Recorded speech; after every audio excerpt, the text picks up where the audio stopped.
Film का starting scene जमीन के ऊपर बादलों के व्यू से शुरू होता है और एक डेथ नरेटर मेल वॉइस आती है कि कोई भी हमेशा जिंदा नहीं रहता, खवा वो कितनी ही कोशिश क्यों ना कर ले। मेरी नसीहत ये है कि जब वक्त आता है तो पैनिक नहीं होना चाहिए। अब एक ट्रेन बर्फ के एरिया से गुजरती दिखाई देती है और इसमें मेन कैरेक्टर लीजल बैठी होती है। ये एरा नाजी जर्मनी के दौर वर्ल्ड वॉर 2 का होता है। लीजल अपने छोटे भाई की डेथ ट्रेन में देखती है जिसको एक जगह रुककर दफना दिया जाता है। अब 1938 का टाइम जर्मनी में दिखाया जाता है और एक गाड़ी स्नो फील्ड से गुजरती दिखती है जिसमें लीजल बैठी होती है। एक्चुअली वो अपने न्यू पेरेंट्स जो कि फोस्टर पेरेंट्स होते हैं उधर जा रही होती है, जिसमें से मामा का नाम रोजा और पापा का नाम हैंस होता है। वो अपने घर पहुंच जाती है। नेक्स्ट मॉर्निंग हैंस एक म्यूजिकल इंस्ट्रूमेंट बजा रहा होता है और लीजल को डाउनस्टेयर्स आने पर इसे गुड मॉर्निंग बोलता है। रोजा लीजल को कहती है कि तुम्हें मुझे मामा कहना है जबकि हैंस को पापा कहना है। थोड़ी देर में दरवाजा खटखटाता है कोई और एक बच्चा होता है जिसका नाम रूडी होता है जो बाद में लीजल का बेस्ट फ्रेंड बन जाता है। लीजल रूडी के साथ स्कूल जाती है। जब रूडी और लीजल स्कूल पहुंच जाते हैं और क्लासरूम में जाते हैं तो सब बच्चे खड़े होते हैं टीचर के सामने। टीचर लीजल से नाम पूछती है और उसको चॉक देती है ताकि वो बोर्ड पर अपना नाम लिख सके। लीजल को लिखना और पढ़ना नहीं आता, इसलिए वो 3 क्रॉस लगा देती है बोर्ड पर जाकर, जहाँ से पता चलता है कि लीजल को लिखना नहीं आता। सब बच्चे हंसने लगते हैं लेकिन टीचर सबको साइलेंस बोलती है और लीजल को सीट पर जाने का कहती है। इसके बाद लीजल घर आ जाती है। इसकी मदर लीजल को अंदर ले जाती है। नाइट टाइम में इसका फादर हैंस गुड नाइट कहता है और लीजल के पास एक किताब देखता है। हैंस कहता है कि यह रियलिटी में तुम्हारी है। लीजल कहती है ये किताब हमेशा से मेरी है, ये मेरे भाई की है। फिर वो पूछता है तुम जानती हो कि इसमें क्या लिखा है, जिस पर लीजल नो कहती है क्योंकि इसे पढ़ना नहीं आता। हैंस कहता है कि मैं अच्छा रीडर नहीं हूँ। फिर भी शुरू करते हैं। फिर वो किताब पढ़ते हैं। नेक्स्ट मॉर्निंग लीजल स्कूल में सब बच्चों के साथ यूनिफॉर्म पहने एक सॉन्ग सिंग कर रही होती है जिसमें जर्मनी के लोगों की बात होती है। इसी दौरान नवंबर 1938 का टाइम दिखाया जाता है जहां मार्केट में आर्मी शीशों को तोड़ रहे होते हैं और लोगों पर बिटर वायलेंस दिखा रहे होते हैं। हर जगह स्ट्रीट में पेजेस बिखरे होते हैं। अब एक जगह के और एक घर का दरवाजा कोई खटखटाता है और एक नया किरदार इंट्रोड्यूस होता है जिसका नाम मैक्स होता है। वो ज्यू होता है यानी यहूदी होता है। वहाँ से वो सोल्जर से बचकर निकल जाता है। फिर दोबारा लीजल का घर दिखाया जाता है जहाँ लीजल का फादर हैंस इसको रीड करना सिखा रहा होता है और ये भी कहता है कि अगर मैं मर गया तो मुझे यकीन दिलाओ कि वो मुझे सही दफनाएंगे और मुझसे प्रॉमिस करो। फिर हैंस इससे बुक ले लेता है और कहता है कि मेरे साथ आओ, तुम्हारे लिए एक सरप्राइज है। वो लीजल को बेसमेंट में ले जाता है जहाँ दीवारों पर अल्फाबेट्स और वर्ड्स लिखे होते हैं। वो बताता है कि ये डिक्शनरी है और उसको चौक देता है और उसको कहता है कि तुम इन अल्फाज को यहाँ लिख सकती हो। लीजल बहुत खुश हो जाती है क्योंकि इसे पढ़ने लिखने का शौक होता है। लीजल थैंक यू पापा बोलती है। इसके बाद दरवाजा कोई खटखटाता है और हैंस को घर लेने आता है।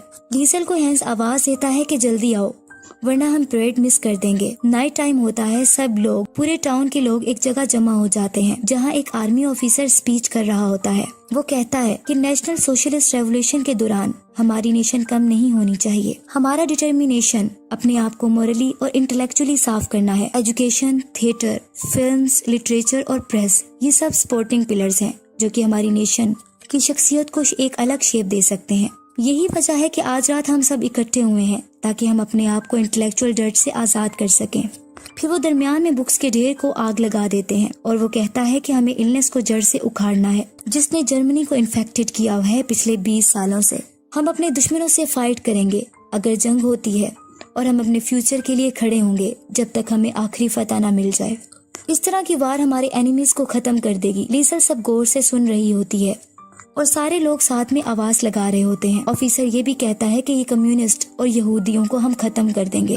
फिर वो आवाज लगाता है ग्रेट जर्मन अडोल्फ हिटलर। फिर सब लोग एक हाथ सीधा कर एक सॉन्ग सिंग करने लग जाते हैं। थोड़ी देर में सब वहाँ से चले जाते हैं। लीजल वहाँ जाती है जहाँ बुक्स चल रही होती हैं और वहाँ जमीन पर गिरी एक बुक उठाकर अपने कोट में छुपा लेती है। हैंस वहाँ आ जाता है और कहता है कि मैंने तुम्हें मुझसे चर्च में मिलने को कहा था। लीजल सॉरी पापा बोलती है।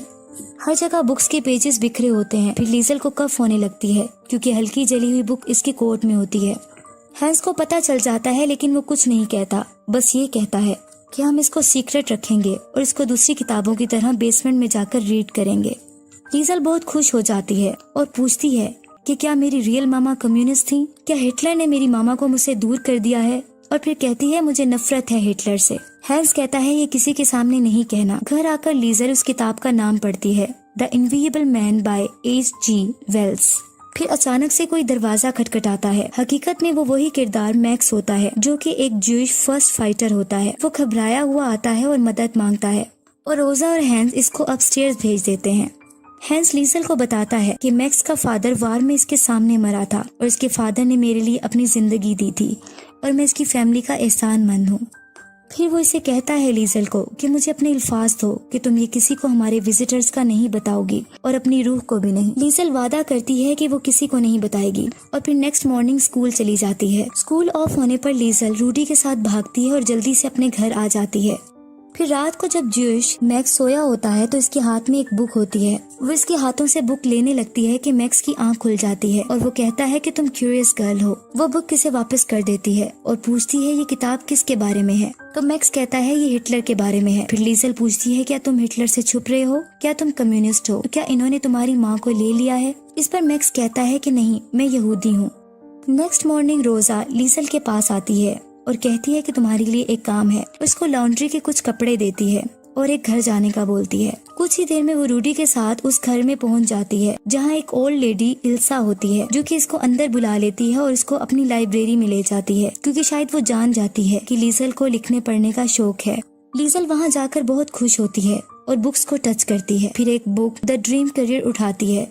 फिर उसे याद आता है कि रूडी इस घर से बाहर इसका इंतजार कर रहा है। वो ओल्ड लेडी इल्सा को बताकर चली जाती है, लेकिन ओल्ड लेडी इल्सा इसे कहती है तुम कभी भी यहाँ बुक्स पढ़ने आ सकती हो। अब मैक्स को बेसमेंट में दिखाया जाता है क्योंकि हैंस की फैमिली को सोल्जर का खतरा होता है कि कहीं वो आकर पकड़ ना ले क्योंकि मैक्स यहूदी होता है। लीजल भी बेसमेंट में जाती है और अपना बुक्स पढ़ना कंटिन्यू रखती है और एक नया वर्ड जो इसे मुश्किल लगता है वो हमेशा बेसमेंट की वॉल पर चौक से लिख देती है। मैक्स इससे पूछता है कि ये वर्ड्स तुम कहाँ से लेती हो, जिस पर लीजल कहती है ये एक सीक्रेट है, लेकिन बाद में बता देती है कि वो कहाँ लाइब्रेरी में जाके बुक्स पढ़ती है और उनको मेमोराइज कर लेती है। इस तरह बाद में मैक्स लीजल को एक बुक गिफ्ट करता है और बताता है कि मेरे रिलीजन में मैंने सीखा है कि हर जिंदा चीज, हर पत्ता, हर परिंदा सिर्फ जिंदा है क्योंकि इनके पास जिंदगी के लिए सीक्रेट वर्ड्स हैं।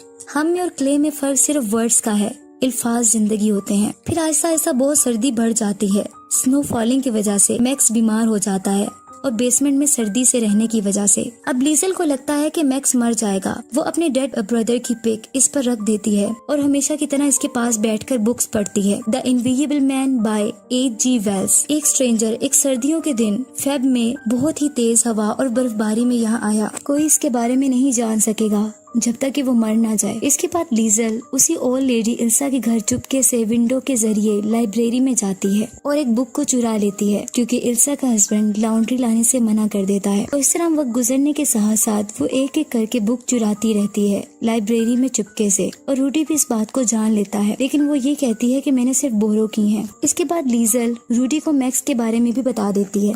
अब बहुत सारे सोल्जर्स बार बार इसी एरिया में चेकिंग के लिए आते रहते हैं कि कोई कम्युनिस्ट या यहूदी तो यहाँ नहीं रह रहा। लीजल की फैमिली अलर्ट रहती है। इस तरह दोबारा सोल्जर का रेड होता है। पूरे एरिया के लोग अपने बैग्स को नाइट टाइम में घरों से बाहर ले जाते हैं और एक तरफ मूव करते हैं। मैक्स को घर छोड़कर हैंस रोजा लीजल के साथ भी उसी जगह पर जाकर छुप जाते हैं, लेकिन मैक्स बेसमेंट से घर से बाहर आ जाता है और बाहर आकर बहुत खुश होता है। मैक्स खुशी से आसमान के तारों को देखता रहता है कि अचानक से सोल्जर की वैन आ जाती है। वो खुद को जल्दी से छुपा लेता है। नेक्स्ट डे मैक्स ये डिसाइड करता है कि इसे यहाँ से चले जाना चाहिए ताकि ये फैमिली इसकी वजह से मुसीबत में ना आ जाए। लीजल को मैक्स के यहाँ से जाने का बहुत दुख होता है। मैक्स रात के अंधेरे में निकल जाता है। लीजल बहुत रोती है और हैंस और रोजा भी परेशान हो जाते हैं। फिर नेक्स्ट डे पता चलता है कि लीजल का बेस्ट फ्रेंड रूडी इसको एलीट ट्रेनिंग के लिए सिलेक्ट कर लिया गया है जो वो समर में स्टार्ट करेगा। हैंस को भी इसी दौरान एक पोस्ट आती है कि आर्मी के लिए सिलेक्ट कर लिया गया है। लीजल कहती है कि हर कोई जा रहा है, इवन के रूडी भी। हैंस कहता है कि अपनी मामा रोजा का ख्याल रखना क्योंकि वो स्ट्रॉन्ग नहीं है जितनी वो दिखती है। इस तरह हैंस भी चला जाता है। अब बहुत ज्यादा अरसा गुजर चुका होता है। लीजल स्टेयर्स में किताब लिए बैठी होती है। इतनी देर में रेंजर्स की वैन वहाँ आती है और हैंस उतरता है।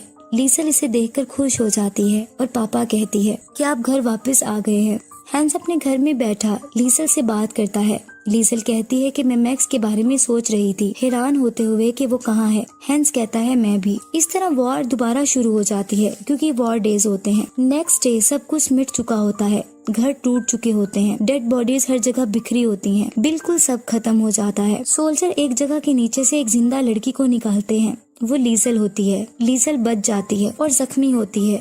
वो बाहर आते ही पापा मामा कहती है, लेकिन इसकी फैमिली की डेथ हो चुकी होती है। रोजा, हैंस और रूडी सब मर चुके होते हैं। इस तरह लीजल बेहोश हो जाती है। जब लीजल को होश आता है तो वहाँ ब्रिक्स के नीचे एक किताब मिलती है और इसी दौरान वो ओल्ड लेडी इल्सा, जिसके घर लीजल बुक्स चुराने जाती थी, अपनी गाड़ी में वहाँ आ जाते हैं। लीजल भागकर उस लेडी के गले लग जाती है। फिर आफ्टर 2 इयर्स का टाइम दिखाया जाता है। इल्सा एक टेलर की शॉप पर काम करती दिखाई देती है, जो कि रूडी का फादर होता है। और इस तरह फिर वो देखती है कि दरवाजे पर मैक्स आ गया है और वो उसे देखकर बहुत खुश होती है और जाकर उसे मिलती है। अब दिखाया जाता है कि ये 1945 का टाइम होता है और यूनाइटेड स्टेट के ट्रूप्स ने जर्मनी पर कब्जा कर लिया होता है। अब कहानी अपनी एंडिंग पर पहुंच रही होती है। अब दिखाया जाता है कि क्लाउड्स का वही व्यू जो कि बिल्कुल ओपनिंग सीन में दिखाया गया था। फिर डेथ नरेटर मेल वॉइस में उसकी आवाज आती है कि मैंने बहुत अजीम चीजें देखी, मैंने सारी दुनिया की बदतरीन तबाही को भी अटेंड किया है, मैंने बहुत से अजीम वंडर्स भी देखे हैं, लेकिन मैं यही कहूँगा कि कोई हमेशा के लिए जिंदा नहीं रहता। अब मैं आखिरकार लीजल के पास आया। मैंने खुद गर्जी वाली खुशी महसूस की क्योंकि इस 90 इयर्स में वो बहुत समझदार जिंदगी गुजार चुकी थी। इसकी कहानियों ने बहुत सी रूहों को छू लिया। मैक्स की दोस्ती इतनी लंबी रही जितनी की लीजल की। लीजल की आखिरी सोचों में इसने बहुत सारी जिंदगियों को देखा जो इसके साथ मिल गई थी, जैसा कि उसके 3 बच्चे और उसका ग्रैंड चिल्ड्रन, और इस तरह हैन, रोजा और रूडी भी। लेकिन आखिर में कोई अल्फाज नहीं थे, सिर्फ सुकून।